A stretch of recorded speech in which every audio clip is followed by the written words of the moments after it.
Fred, thanks very much for joining us on Seagulls TV, and congratulations again on your appointment as club president. How has the first few days been in the president's role? Interesting. Yeah, it's been completely mind-blowing in terms of the people that have come to congratulate. I've learnt the new art of coat pulling. I might have been one of them once upon a time myself, and now I'm understanding that there's a lot of diversification into place and people's needs and wants, but been fantastic. The acceptance of people on the weekend, especially match day, was amazing, and our luncheon was quite successful, which for me, being able to talk to both sponsors and coterie members was amazing.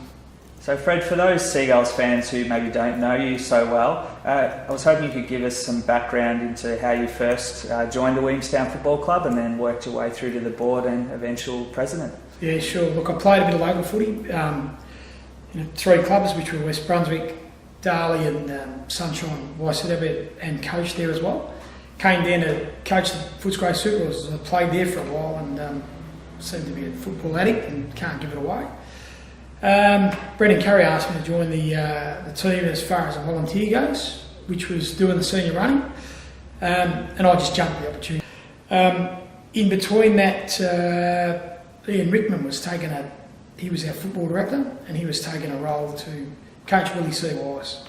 Chops gave a recommendation to Cuz that we should talk, and we did, and thankfully for that, Cuz got me involved in being on the board, and we've taken it from there. It's been fantastic. So I think it's the last 4 years or 5 years, including an ex officio role for a year, where I've been involved at board level. It's been an interesting journey. Trevor Monty has obviously left a lasting legacy on the place after his record tenure as president. You would have picked up a fair bit from him after working with him at board level for so many years. Yeah, look, Trev's legacy is going to be hard to knock over by any means. Yeah, I've learned a lot from him, especially in the last 12 months, where I guess he's had an eye to get out and been watching the way he sees people work, and he's been the one that recommended me to come into the role, and I'm pretty happy about taking that upon board that he thinks I was the right guy, so it was easy to do, and we've had a number of conversations over the last couple of months about what happens, and I think the best thing from my point of view was he felt that I was deserving of the role, and he also sent me a couple of messages, and then Sunday morning rang me to say, well, good luck at starting your job. So while you would have learned a lot from Trevor, you obviously have your own ideas as well and your own little spin on where to take the club. What do you think he'll be able to bring to the club as president in that way?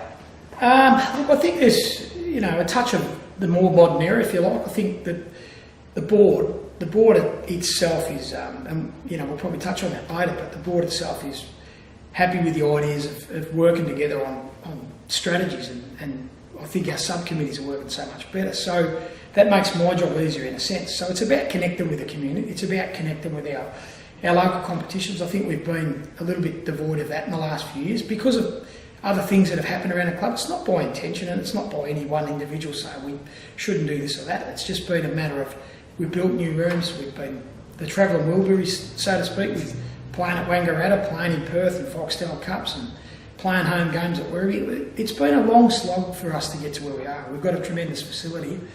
We've got to learn how to market that, make that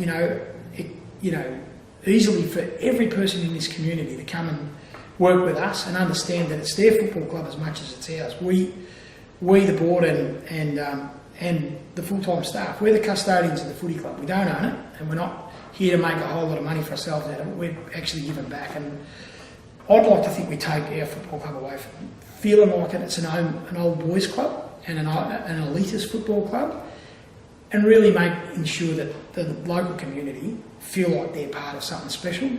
So the drive will be about engagement, and the drive will be about understanding that we've got connections with commercial sponsors. We'll continue to work with them even closer, and as a commercial partner of the WRFL this year, I think it's important for us to be seen doing that. Now obviously, Fred, the board's a critical component of any football club. How do you see our board and the mix we currently have on it?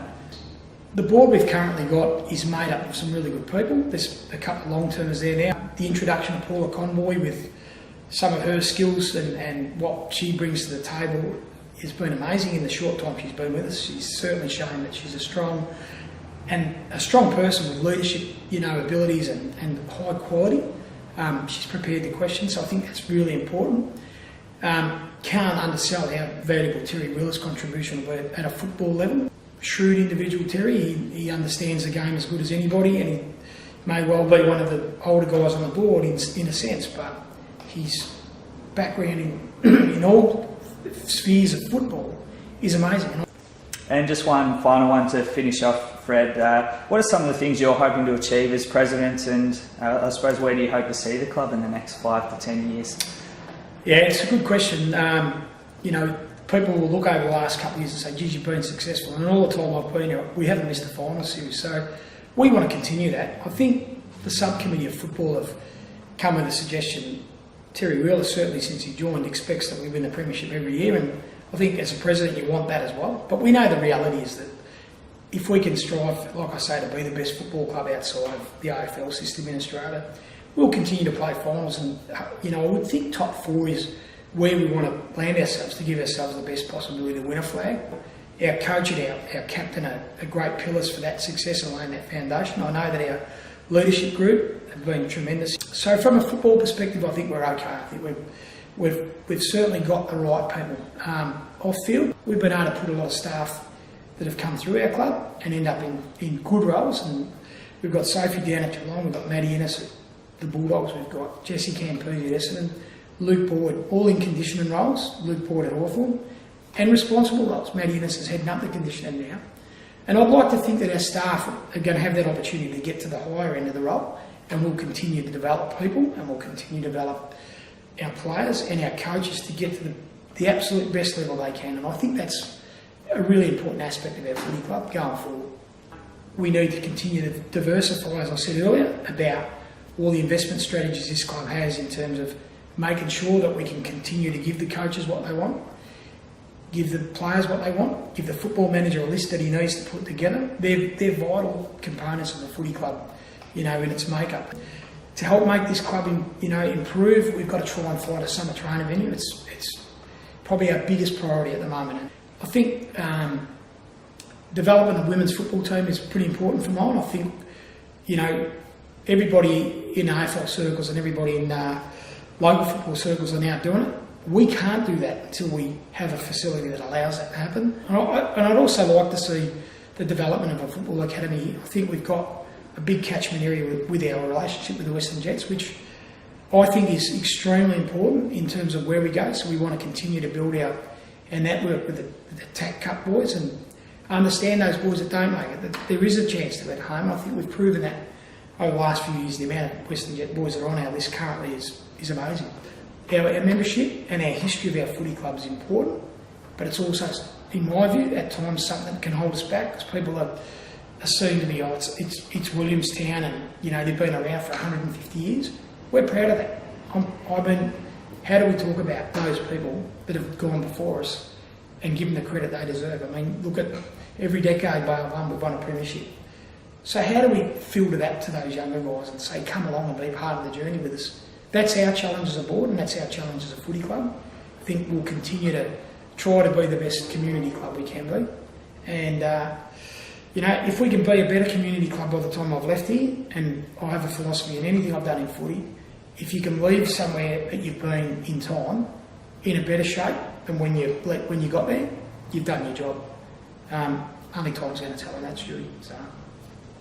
Well, thanks very much for joining us, Fred, and all the best with the role as president. No worries. Thanks, mate. Really appreciate it.